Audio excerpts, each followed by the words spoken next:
This movement as a board member of the Corporation for National Service and as our chair. Your leadership is a big reason why we're at this precipice of enormous opportunity today.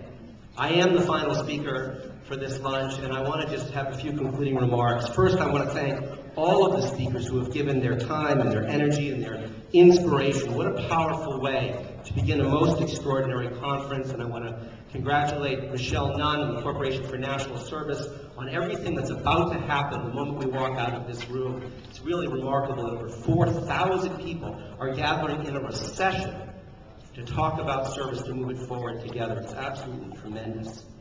I want to thank Leisha and Shannon for Target's and PricewaterhouseCoopers' support for making this lunch possible.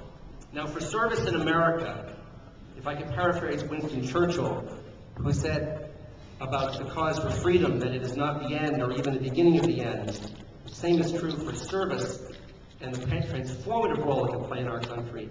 It is perhaps just the end of the beginning. That is the message that we have heard so powerfully today, and I know one that we will carry with us throughout the days ahead. We gather, as we know, at an unprecedented moment for service and civic engagement in America. We have an economy that is both generating more need and more compassion. AmeriCorps applications have tripled in just 1 year. And the spirit of service in this country, led by the civic-minded millennials like Colin here today, wasn't he fabulous? Millennials that are leading the way. And in various times in our country, we've worried about whether or not we're keeping up with the Joneses. Well, the millennials are showing that we want to help the Joneses. And it's an extraordinary thing to be led by you. It's something that inspires me every single day. What we are hearing today, and what we all understand, is that we have reached an inflection point to achieve the greatest impact. We must all do what is ever possible to achieve scale and the highest possible impact that we can have as separate organizations, and more importantly, as the builders of a service movement and this Service Nation platform, with strategies and goals to work together. As Alan has said, we must work toward the day when the most commonly asked question of where will you serve? And as Leisha put it, how do you serve? To chart the way, we have bold leadership from the White House, from President Obama, who asked for and signed that Edward M. Kennedy Serve America Act in his first 100 days, and has announced United We Stand. And to the First Lady, who has made service one of her top priorities. She demonstrates it every single day. And just like, especially today, she'll be making a tremendously exciting keynote as soon as we leave here. Melody Barnes, we're so grateful to her for putting service at the center of the nation's domestic agenda and for establishing the breakthrough White House Office of Social Innovation led by Sonal Shah. And as Melody said, service is bipartisan in America. We're grateful to Senator Kennedy and Senator Hatch and the overwhelming bipartisan members of Congress who voted for the Edward M. Kennedy Serve America Act. The passage of that act is a signature of this administration and this administration's belief in service and the fulfillment of what President Obama said during the campaign, that service would be, quote, the defining cause of his presidency.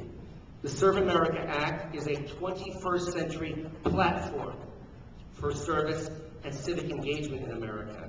And with this act, service is being seen as offering civic-driven solutions to addressing challenges in education, in health, in clean energy, and poverty.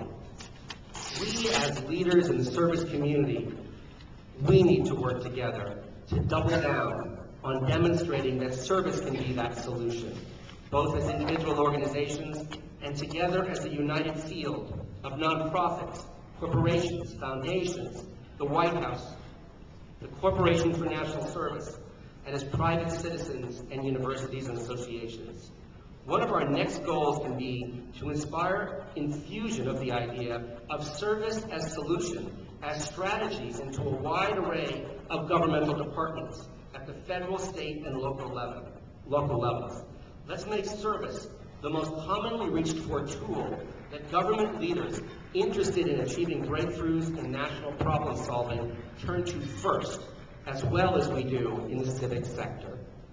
Volunteer generation and management which the Act invests essential new resources in, is needed to drive the kind of scale and the consistent quality of the impact we seek, and to populate and fuel service solution strategies that social entrepreneurs and private sector leaders and governmental leaders are building to meet pressing problems.